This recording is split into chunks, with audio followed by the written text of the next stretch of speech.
ಕಳೆದ ಬುಧವಾರ ಪಾವಡ ತಾಲೂಕಿನ ಪನಸಮುದ್ರ ಗ್ರಾಮದಲ್ಲಿ ಹನುಮಕ್ಕ ಎಂಬುವರ ಗಿರಿಜನ ಮಹಿಳೆಗೆ ಸೇರಿದ ಗುಡಿಸಲು ಸುಟ್ಟು ಕರಗಲಾಗಿತ್ತು. ಈ ಒಂದು ಗುಡಿಸಿನಲ್ಲಿ ಅಪಾರ ಹಣ ಮತ್ತು ದವಸ ಧಾನ್ಯ, ಬಟ್ಟೆ, ಬರೆ, ಆಧಾರ್ ಕಾರ್ಡ್ ಸೇರಿದಂತೆ ಜಮೀನಿನ ದಾಖಲೆ ಪತ್ರಗಳು ಸುಟ್ಟು ಕರಗಲಾಗಿದ್ದವು. ಈ ಒಂದು ಸುದ್ದಿಯನ್ನು ಪಾವಡ ಪವರ್ ನ್ಯೂಸಲ್ಲಿ ಪ್ರಚಾರವನ್ನು ಮಾಡಲಾಗಿತ್ತು. ಈಗ ಅಲ್ಲಿ ಪನಸಮುದ್ರ ಅಲ್ಲಿ ಒಂದು ಇವರು ಗುಡಿಸಲಲ್ಲಿ ವಾಸವಾಗಿದ್ರು. 80 ವರ್ಷದಿಂದ ಒಂದು ಗುಡಿಸಲಲ್ಲೇ ಇದ್ದಾರೆ ಅವರು. ಇದುವರೆಗೂ ಅವ್ರಿಗೆ ಏನು ಪಾಪ ಒಂದು ಏನು ಕೊಟ್ಟಿಲ್ಲ. ಹಂಗಾಗಿ ಇವರು ಇಟ್ಟಿಗೆ ಕೆಲಸಕ್ಕೆ ಹೋಗ್ತಾ ಇದ್ದಾರೆ. ರಾಜಾಪುರ ಹೊಲದಲ್ಲೇ ಇರೋದು ಇವರು. ಅಲ್ಲೇ ವಾಸವಾಗಿ ಅಲ್ಲೇ ಇದ್ದು ಕೆಲಸ ಮಾಡ್ತಾ ಇದ್ರು. ಇವರು ಹೋಗ್ಬೇಕು ಅಂತ ಮಗಳು ಕೊಡ್ಬೇಕು ಅಂತ ಹೇಳ್ಬಿಟ್ಟು ಅವರು ಕೂಲಿದೆಲ್ಲ ಲೆಕ್ಕಾಚಾರ ಮಾಡಿಕೊಂಡು 10-15,000 ತಗೊಂಡು ಮನೆಗೆ ಬಂದರು. ಮನೆಗಿಟ್ಟು ಎಲ್ಲ ಹೋದ್ರು ಸರ್. ಅವ್ರ ಮನೆಗೆ ಬಟ್ಟೆ ಆಗಲಿ ಇನ್ನೊಂದಾಗಲಿ ಏನೂ ಇಲ್ಲ ಸರ್. ಎಲ್ಲ ಸುಟ್ಟು ಬೂದಿ ಆಗಿಬಿಟ್ಟಿವೆ. 12:30 ಆಗಿತ್ತು ಸರ್ ಕರೆಕ್ಟಾಗಿ. ಪಕ್ಕದ ಮನೆಯವ್ರು ಬಂದು ಎಬ್ಬರಿಸಿದ್ರು ನನ್ನ. ಈಗ ಹನುಮಕ್ಕವ್ರ ಮನೆ ಬೆಂಕಿ ಬಿದ್ದಿದೆ ಬಾಬಾ ಅಂದರು. ಓಡೋಗಿ ನಾನು ಫೈರ್ ಇಂಜನ್ಗೆ ಫೋನ್ ಮಾಡಿದೆ. ಅವ್ರು ಬಂದು ತಕ್ಷಣ ಎಲ್ಲ ಅದನ್ನು ಆರಿಸಿದ್ರು. 12:50 ಆಗಿತ್ತು ಸರ್. ನಿನ್ನೆ ಬುಧವಾರ ರಾತ್ರಿ 12 ಗಂಟೆ. ಈ ಬುಧವಾರ ಪಾವಡ ಪಟ್ಟಣದ ವಾಲ್ಮೀಕಿ ಮಹಾಸಂಘದ ವತಿಯಿಂದ ಈ ಒಂದು ಗಿರಿಜನ ಮಹಿಳೆಗೆ ಸಹಾಯಸ್ತವನ್ನು ನೀಡಿದ್ದಾರೆ. ಜೊತೆಗೆ ವೈನ್ನೋಸ್ಕೋಟೆಯ ಬಡ ವಿದ್ಯಾರ್ಥಿನಿ ಮೈಥಿಲಿ ಎಂಬ ವಿದ್ಯಾರ್ಥಿನಿಯ ವಿದ್ಯಾಭ್ಯಾಸಕ್ಕೂ ಸಹಾಯಸ್ತವನ್ನು ನೀಡಿದ್ದಾರೆ. ಈ ವೇಳೆ ಅಖಿಲ ಕರ್ನಾಟಕ ವಾಲ್ಮೀಕಿ ನಾಯಕ ಮಹಾಸಭಾ ಯುವ ಘಟಕದ ಜಿಲ್ಲಾಧ್ಯಕ್ಷರಂತ ಲೋಕೇಶ್ ಪಾಳೆಗಾರ್ ಅವರು ಮಾತನಾಡಿದ್ದಾರೆ.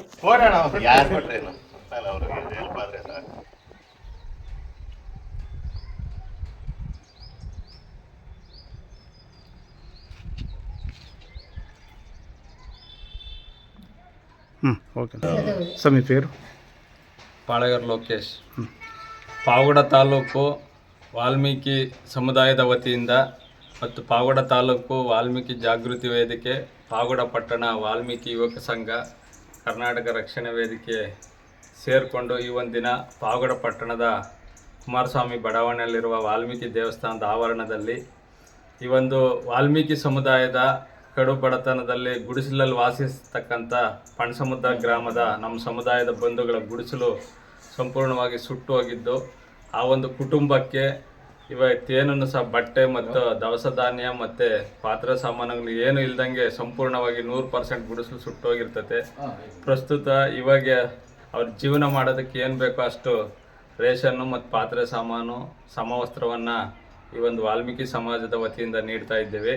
ಅದೇ ರೀತಿ ನಾನು ವಾಲ್ಮೀಕಿ ಸಮಾಜದ ವಿದ್ಯಾರ್ಥಿನಿ ಮೈಥಿಲಿ ಅವರು ಸಹ ತುಮಕೂರಿನಲ್ಲಿ PCMB ವಿದ್ಯಾಭ್ಯಾಸವನ್ನು ಮಾಡ್ತಾ ಇದ್ದು, ವಿದ್ಯಾರ್ಥಿಯ ವಿದ್ಯಾಭ್ಯಾಸಕ್ಕೆ ಆರ್ಥಿಕ ಸಹಕಾರದ ಅವಶ್ಯಕತೆ ಇರೋದರಿಂದ ನಮ್ಮ ವಾಲ್ಮೀಕಿ ಸಮುದಾಯದ ವತಿಯಿಂದ ಮತ್ತು ಸಮುದಾಯದ ಸಂಘ ಸಂಸ್ಥೆಗಳು ಸೇರಿಕೊಂಡು ಮತ್ತು ಸಮುದಾಯದ ಮುಖಂಡರು ಇವಾಗ ಏನು ಡೊನೇಟ್ ಮಾಡಿದಾರೋ ಆ ದುಡ್ಡನ್ನು ಇವತ್ತು ಮೈಥಿಲಿ ಅವರಿಗೆ ಸುಮಾರು ಒಂದು 20,000ಕ್ಕೂ ಹೆಚ್ಚು ಹಣವನ್ನು ಮೈಥಿಲಿ ಅವರಿಗೆ ಇವತ್ತು ಈ ಒಂದು ವಾಲ್ಮೀಕಿ ದೇವಸ್ಥಾನದ ಆವರಣ. ಇದೇ ಸಂದರ್ಭದಲ್ಲಿ ವಕೀಲರಾದ ಗಾರ ಸುಬ್ರಾಯಪ್ಪನವರ ಪುತ್ರ ವಕೀಲರಾದ ಕೃಷ್ಣ ಅವರವರು ಸಹ ನಮ್ಮ ಸಮುದಾಯದ ಅಲ್ಲದೆ ಬೇರೆ ಸಮುದಾಯದವರೆಗೂ ಕಷ್ಟದಲ್ಲಿರುವವರೆಗೂ ಸಹಾಯಸ್ತವನ್ನು ನೀಡಲಾಗುವುದು ಎಂದು ಪ್ರಕಟಣೆಯನ್ನು ಮಾಡಿದ್ದಾರೆ. ನಮ್ಮ ಸಮುದಾಯದವರೇ ಅಂತಲ್ಲ, ಯಾರಾದರೂ ಆಗಲಿ ನಾಳೆ ದಿವಸ ಕಷ್ಟದಲ್ಲಿರೋರಿಗೆ ನಮ್ಮ ಸಮುದಾಯದವರಾಗಿರ್ಬೋದು ಅಥವಾ ಇನ್ಯಾರಾದರೂ ದಾನಿಗಳು ಉದಾರಿಗಳು ಇರೋವಂಥವ್ರು ಅವ್ರ ಕೈಲಾಗಿದ್ದು ಸಹಾಯ ಮಾಡಬೇಕು ಅಂತ ಈ ಮೂಲಕ ಎಲ್ಲರನ್ನೂ ಕೇಳ್ಕೊಳ್ತಿದ್ದೀವಿ.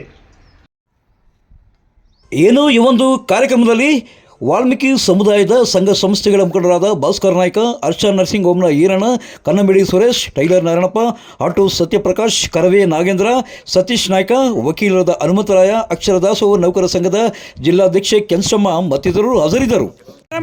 ಇದೇನು ಚರಂಡಿಗೆ ಕ್ಲೀನ್ ಮಾಡಲ್ವಾ?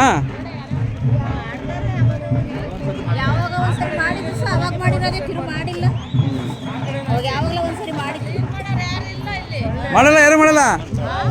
ಗ್ರಾಮ ಪಂಚಾಯತಿ ಹೆಡ್ ಕ್ವಾರ್ಟರ್ ಅಲ್ವಾ ಇದು? ಹಾಂ, ಯಾವ ಇದು? ಒಂದು ಕಲ್ಲು. ಹಾಂ,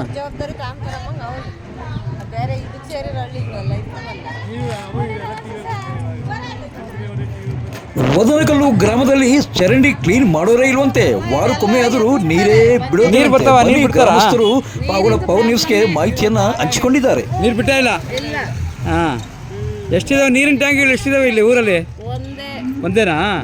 ಬೋರು ಎಷ್ಟು ಕೊಡ್ತಾರಪ್ಪ? ಗೊತ್ತಿಲ್ಲ. ಒಟ್ಟು ನೀರಂತೂ ಒಂದು ವಾರದಿಂದ ಇಲ್ಲ ನೀರು. 2 ಬೋರವ ಇಡೀ ಊರಿಗೆಲ್ಲ ಸೇರಿ 2 ಬೋರ. ಎಷ್ಟು ದಿನಕ್ಕೆ ಒಂದ್ಸತಿ ಬಿಡ್ತಾರೆ ನೀರು? ಬಿಡ್ತಾರಾ? ಕುಡಿಯೋ ನೀರು ಎಲ್ಲಿ ಇಲ್ಲಿಲ್ಲ? ಫಿಲ್ಟ್ರ್ ಇಲ್ವಾ ಇಲ್ಲಿ? ಫಿಲ್ಟ್ರ್ ಬರ್ತೈತಾ? ನೀರು ಬರ್ತಾವ ಇಲ್ಲಿ? ಕೆಟ್ಟೋದ್ರೆ ಎಷ್ಟು ದಿನಕ್ಕೆ ರಿಪೇರಿ ಮಾಡ್ತಾರೆ? ಮಾಡ್ತಾರೆ. ಅವ್ರ ಮನೆಯವ್ರಿಗೂ ಹುಡುಗ ಇದ್ದ ತೀರೋದ ಹೆಣ್ಮಕ್ಳು ಹೆಣ್ಮಕ್ಳು. ಏನು ನಿನ್ನ ಹೆಸರು? ಹಾಂ ಇರೋಣ. ಏನು ಸಮಸ್ಯೆ ಏನಿದೆ ಊರಲ್ಲಿ? ಹೊದ್ಕಲ್ ಗ್ರಾಮದಲ್ಲಿ ಏನಿದೆ ಸಮಸ್ಯೆ? ಹೇಳಿ ಏನೇನು ಸಮಸ್ಯೆ ಇದೆ ಅಂತ. ಸಮಸ್ಯೆ ಏನಿಲ್ವಾ? ಏನಿಲ್ಲ ಸಮಸ್ಯೆ ನೀರಿಂದ ಏನಮ್ಮ? ಅದೇ ನೋಡ್ತಾ ಇದ್ದೀನಿ ನಾನೀಗ. ಅದನ್ನೇ ನೋಡ್ತಾ ಇದ್ದೀನಿ. ಒಂದಿನ ಬಿಟ್ಟರೆ ವಾರ ಬಿಡಲ್ಲ. ಒಂದು ವಾರ ಬಿಡೋದೇ ಇಲ್ಲ ನೀರು ಬಿಡೋದೇ ಇಲ್ಲ. ಹೋಗತ್ಲಾಗೆ. ಸುಮ್ಮನೆ ಹಾಂ ನೀವಾಗ ಕೇಳಲ್ವಾ ನೀರು ಬಿಡ್ರಿ ಅಂತ ಪಂಚಾಯತಿಯವ್ರಿಗೆ? ಹಾಂ ಬಿಡಲ್ವಾ? ಬಿಡಲ್ಲ. ಹಾಂ 15 ದಿನ ಆದ್ರೂ ಬಿಡಲ್ಲ. ಅವು ಹಾಂ ಮನ್ಯಾಗ ಒಂದಿನ ಹಿಡ್ಕೊಂಡು ಇವತ್ತಿನ 4-5 ದಿನ ಆಗ್ತೈತೆ, 8 ದಿನ ಆಗ್ತೈತೆ. ಅವನ್ನ ಯಾಕೆ ಬಿಡ್ಬೇಕು? ಅಲ್ಲ ಈಗ ಬೇಸಿಗೆ ಕಾಲದಲ್ಲಿ ನೀರು ಸಮಸ್ಯೆ ಇದೆ ಅಂತ. ಈಗ ಬೇಸಿಗೆ ಕಾಲ ಬಿಟ್ಟು ಬೇರೆ ಮಳೆಗಾಲದಲ್ಲಿ ಅವಾಗ ಬಿಡ್ತಾರಾ? 2 ದಿನಕ್ಕೂ 3 ದಿನಕ್ಕೆ ಅಲ್ಲಿನೂ ಅವಾಗನೂ ಹಾಂ ಹಾಂ ಯಾವಾಗ ಒಂದೇ ಕನ್ಸ ಇಲ್ಲಿ ನೀರಿಂದ ಬೋಲ ಬಾವು. ಹಾಂ ನೋಡಿ, ಗ್ರಾಮ ಪಂಚಾಯತಿ ಕೇಂದ್ರ ಸ್ಥಾನ ವದನಕಲ್ ಕೇಂದ್ರ ಸ್ಥಾನದಲ್ಲಿ ನಾವು ಈಗ ನೋಡ್ತಾ ಇರ್ಬೋದು. ಈ ಒಂದು ಚರಂಡಿ ಯಾವ ರೀತಿಯಾದಂಥ ದೇವಸ್ಥಾನದ ಮುಂಭಾಗ, ಬಹುಶಃ ಇದು ಲಕ್ಷ್ಮೀ ನರಸಿಂಹಸ್ವಾಮಿ ದೇವಸ್ಥಾನದ ಮುಂಭಾಗ. ಈ ದೇವಸ್ಥಾನದ ಮುಂಭಾಗದಲ್ಲಿರ್ತಕ್ಕಂಥ ದೊಡ್ಡ ಚರಂಡಿ ಎಲ್ಲ ಪಾಚಿ ಕಟ್ಟಿದೆ, ಪ್ಲಾಸ್ಟಿಕ್ ವಸ್ತುಗಳೆಲ್ಲ ಬಿದ್ದಿದೆ, ಹುಲ್ಲೆಲ್ಲ ಬೆಳೆದಿದೆ. ಇದನ್ನು ಬಹುಶಃ ಗ್ರಾಮ ಪಂಚಾಯತಿ ಅಧಿಕಾರಿಗಳು ಯಾರು ಕಿವಿಗೆ ಹಾಕ್ಕೊಂತಿಲ್ಲ ಅಂತ ಕಾಣಿಸ್ತಿದೆ. ಜೊತೆಗೆ ಈ ಒಂದು ಗ್ರಾಮದಲ್ಲಿ ನೀರಿನ ಸಮಸ್ಯೆ ಇದೆ ಅಂತೆ. ವಾರಕ್ಕೊಂದ್ಸತಿ ಆದರೂ ನೀರು ಬಿಡೋದಿಲ್ಲ ಅಂತ ಹೇಳ್ತವ್ರೆ ಅಧಿಕಾರಿಗಳು. ಜಿಲ್ಲಾ ಮಟ್ಟದ ಅಧಿಕಾರಿಗಳು ಮತ್ತು ತಾಲೂಕು ಮಟ್ಟದ ಅಧಿಕಾರಿಗಳು ಟಾಸ್ಕ್ ಫೋರ್ಸ್ ಒಂದು ಸಭೆಯನ್ನು ಮಾಡಿ ಯಾವುದೇ ಗ್ರಾಮಗಳಲ್ಲೂ ನೀರಿನ ಸಮಸ್ಯೆ ಕೊರತೆ ಬರಬಾರ್ದು ಅಂತಕ್ಕಂಥದ್ದನ್ನು ಸಭೆಗಳು ಕೇವಲ ಸಭೆಗಳಾಗೇ ಉಳಿತಾ ಇದ್ದೇವೆ, ಆದರೂ ಕಾರ್ಯರೂಪಕ್ಕೆ ಬರ್ತಾ ಇಲ್ಲ ಅನ್ನೋದು ನನ್ನ ಒಂದು ವಾದ. ನೋಡೋಣ ಈ ಸುದ್ದಿ ಪ್ರಚಾರ ಆದ ನಂತರ ಆದರೂ ಈ ಒಂದು ಚರಂಡಿಯನ್ನು ಕ್ಲೀನ್ ಮಾಡ್ತಾರಾ ಇಲ್ಲ ಅಂತಕ್ಕಂಥದ್ದನ್ನು, ಈ ಒಂದು ಸುದ್ದಿಯನ್ನು ವಿಡಿಯೋನ ನೋಡೋದಕ್ಕೆ ಧನ್ಯವಾದಗಳು. ನಾನು ನಿಮ್ಮ ಸತ್ಯ ಲೋಕೇಶ್, ಪಾವಗಡ ಪವರ್ ನ್ಯೂಸ್.